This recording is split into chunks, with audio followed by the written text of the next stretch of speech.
Halo sob, ketemu lagi sama Mimin di berita terkini MotoGP. Yamaha kini telah bersiap-siap untuk musim baru. Akhirnya setelah banyak pabrikan memberikan update beritanya, kini giliran Yamaha yang bergerak menyambut musim barunya. Tentu, persiapan tentang pertempuran musim 2025 bagi Yamaha akan menarik bagi para pecinta MotoGP. Mengingat pabrikan itu sedang dalam masa krisis. So, apa update terbaru yang dilakukan Yamaha dan pabrikan-pabrikan lain? Langsung saja kita bahas. Jangan sampai ketinggalan update tentang MotoGP dari TNT. Dengan cara ketik hashtag MotoGP di kolom pencarian agar kamu bisa mendapatkan pilihan berita menarik yang kamu cari. Pembalap pabrikan Fabio Quartararo telah memulai fase panas persiapan menghadapi musim MotoGP 2025 di Valencia. Pahlawan tim Yamaha itu bersiap menghadapi tes di Malaysia yang akan segera dimulai. Minggu depan, para kru MotoGP harus mulai melakukan perjalanan ke tempat digelarnya tes MotoGP. Tes musim dingin tradisional dimulai pada 31 Januari di trek Sepang, Malaysia. Fase panas persiapan musim MotoGP 2025 akan dimulai dengan sesi shakedown selama 3 hari. Semua pabrikan dapat menggunakan tes pertama untuk mempersiapkan tes tahap kedua di Sepang mulai tanggal 5 Februari.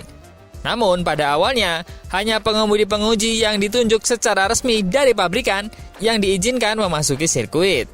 Pengecualian untuk tim yang berada di peringkat konsesi D. Honda dan Yamaha diperbolehkan untuk melakukan pengujian dengan pilot reguler tanpa batasan apapun. Yamaha akan hadir pada shakedown dengan maksimal 10 contoh prototipe M1. Untuk mendapatkan 6 pembalap yang fit untuk musim ini. Fabio Quartararo, Alex Rins, Jack Miller, Miguel Oliveira, serta 2 pembalap penguji resmi Augusto Fernandez dan juga Cal Crutchlow. Saat ini, tidak jelas apakah tes rider jangka panjang Cal Crutchlow sudah siap untuk beraksi. Satu hal yang pasti, Fabio Quartararo berjuang di lini depan. Setelah sebelumnya, yang sudah mempertimbangkan secara matang, pilot M1 paling sukses dalam beberapa tahun terakhir ini memutuskan untuk tetap bersama pabrikan Jepang ini dan sepenuhnya mengandalkan keterampilan dari bos teknis yang baru, yaitu Massimo Bartolini. Segera setelah tes MotoGP terakhir di Barcelona, di mana El Diablo finish di posisi kedua yang mengejutkan, pembalap pabrikan itu awalnya menjalani operasi. Setelah operasi tangan kiri berhasil, kami melanjutkan liburan musim dingin. Pada awal tahun 2025, pemain Prancis Selatan yang tinggal di Andorra itu kembali ke mode latihan penuh. Fabio Quartararo saat ini bersiap untuk tes maraton mendatang di Asia Tenggara dengan sepeda motor latihan favoritnya Yamaha R6 rancangan tim pabrikannya. Pembalap Yamaha dengan nomor start 20 itu baru saja menyelesaikan beberapa lap di sirkuit Aspar di selatan Valencia. Pembalap ternama MotoGP itu tak punya hak eksklusif. Di sirkuit Aspar, ada juga pembalap MotoGP lainnya yang juga sedang berlatih. Termasuk rekan merek baru, Fabio Quartararo, Izan Guevara. Juara dunia Moto3 musim 2022 itu pindah ke struktur Moto2 yang baru dibuat oleh Pramac Racing. Bagi pembalap MotoGP, Fabio Quartararo yang terpenting adalah kembali ke kondisi fisik prima pada waktu yang tepat. Pembalap berusia 25 tahun itu baru-baru ini mendapatkan dorongan mental dari pengakuan para elit MotoGP. Rider pabrikan Ducati, Pecco Bagnaia, beberapa kali menyebut nama pembalap Prancis itu terkait favorit untuk musim baru di 2025. Setelah 2 tahun yang menyedihkan, terakhir kali Fabio Quartararo naik podium adalah di GP India tahun 2022. Sang juara 2021 itu kini ingin kembali ke puncak. Berita kedua, datang dari KTM yang akhirnya Pedro Acosta, Brad Binder, Maverick Vinales, dan juga Enea Bastian ini dapat dengan tenang balapan untuk tahun 2025 dan akhirnya bisa dengan tenang melawan kekuatan Ducati.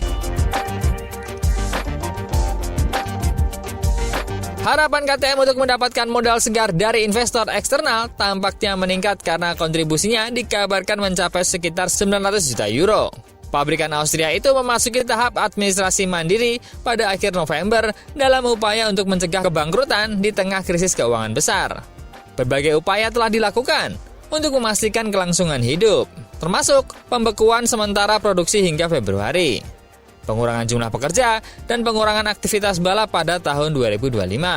Sidang kreditor awal pada bulan Desember menyimpulkan bahwa restrukturisasi KTM dapat dilanjutkan. Meskipun keraguan tentang masa depannya di MotoGP cukup signifikan karena penarikan diri dikatakan direncanakan dengan laporan di media Austria yang menunjukkan hal ini dapat terjadi pada tahun 2026. KTM telah mengonfirmasi bahwa proyek MotoGP-nya akan terus berjalan sesuai rencana pada tahun 2025, meskipun merek gas-gas dan juga Husqvarna telah menghilang dari grid Grand Prix.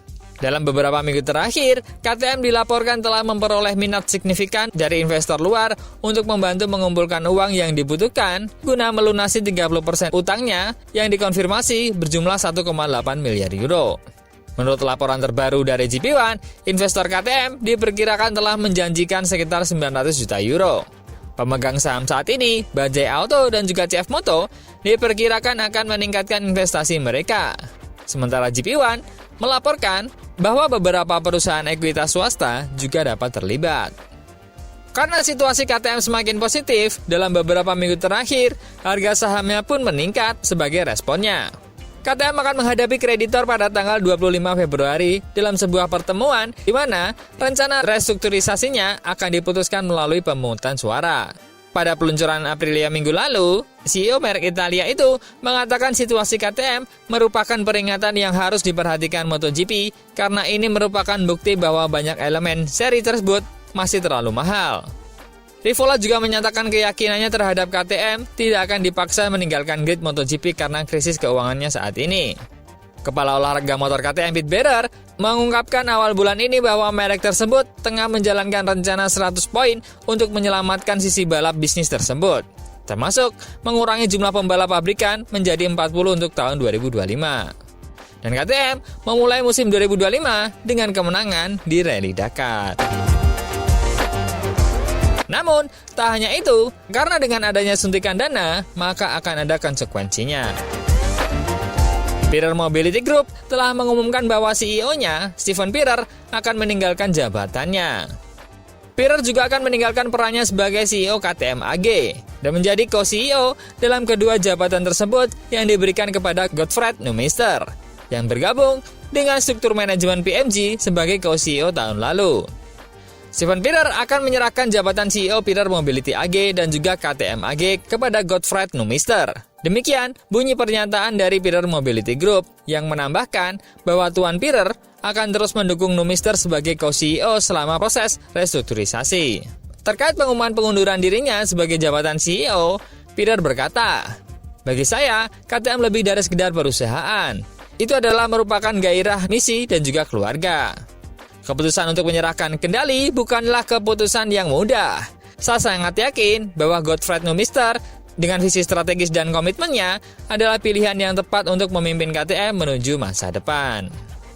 Neumeister menambahkan, Steven Pirer telah menciptakan perusahaan unik dan mencerminkan semangat dan jiwa pionir semua karyawan.